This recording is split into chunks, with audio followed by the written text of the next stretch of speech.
আপনারা দেখছেন local news, সব দিন সারাদিন বাংলা জাগো, নিরপেক্ষই লক্ষ্য।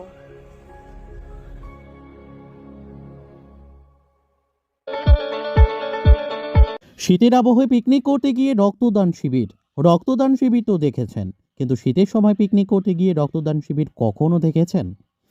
যেমন পাখির কোনো দেশ নেই, রক্তেরও কোনো পৃথক রং নেই, তার একটি রং লাল। মানুষ মানুষে হানাহানিতে যে রক্ত ঝরে তারও রং লাল। তুচ্ছ নয়, রক্তদান বাঁচাতে পারে একটি প্রাণ। রক্ত দিলে হয় না ক্ষতি, জাগ্রত করে মানবিক অনুভূতি। জীবন বাঁচাতে সহযোগিতা করতে চান তাহলে মুমূর্ষ রোগীকে করুন রক্তদান। আজ 28শে জানুয়ারি রবিবার ঘাটাল ইকো ট্যুরিজম পার্কে বিদেশে কর্মরত দুই বন্ধু অজিত জালুই ও মধুসূদন ভূঁইয়ার সহযোগিতায় কুইজ ও ম্যানিয়ার উদ্যোগ ও আয়োজনে সেই পিকনিকে থেকেই উঠে এলো সমাজসেবার ছবি রক্তদান শিবির। চলছে পিকনিক ও গান। এই দুর্লভ ছবি ঘাটাল মহকুমার সাথে রাজ্যেও এই প্রথম বলেই মনে করা হচ্ছে। আপনারা দেখছেন সত্যের সন্ধানে নিরপেক্ষই লক্ষ্য। সব ধরনের খবরের আপডেট পাওয়ার জন্য ইউটিউব চ্যানেলটি সাবস্ক্রাইব করুন, ফেসবুক পেজটি ফলো করুন, লাইক কমেন্ট শেয়ার করতে ভুলবেন না।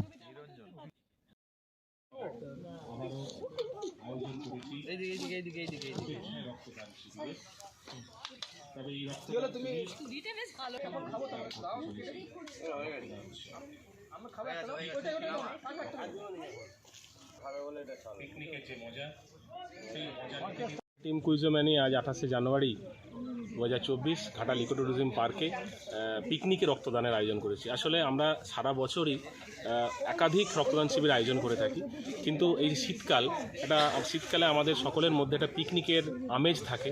তো আমরা এই ব্যাপারটাকে, রক্তদান শিবিরটাকে, যে পিকনিকের মধ্যেও একটা রক্তদান শিবির আয়োজন করা যায়, সেই ব্যাপারটি আমরা আপনাদের সামনে, সকলের সামনে তুলে ধরতে চাইছি। সমাজে বার্তা দিতে চাইছি যে রক্তদান শিবিরের জন্য কোনো নির্দিষ্ট দিনক্ষণের দরকার নেই, শুধুমাত্র একটু আন্তরিক ইচ্ছা থাকলেই যে কোনো মুহূর্তকেই আমরা রক্তদান শিবির আয়োজন করতে পারি। টিম কুইজোম্যানিয়া সারা বছর বিভিন্ন সমাজসেবামূলক কাজে নিজেদেরকে নিয়োজিত রাখে এবং তার একটা অন্যতম পার্ট হলো এই রক্তদান শিবির। তো সাধারণ প্রথাগত রক্তদান শিবিরের আঙ্গিক থেকে বেরিয়ে পিকনিকের আনন্দে, যেখানে থাকবে বিভিন্ন খাওয়া দাওয়ার যে আনন্দ, সেই আনন্দের সাথে সাথেই রক্তদান শিবির, এই কাজটা অনেক মানুষ আমাদের আহ্বানে সাড়া দিয়েছেন। পার্কের যে সমস্ত মানুষ পার্কে এসেছেন, সেখান থেকেও আমরা বেশ কিছু তারা স্বেচ্ছায় এগিয়ে আসছেন রক্তদান করতে। আমরা অভূতপূর্ব সাড়া পেয়েছি।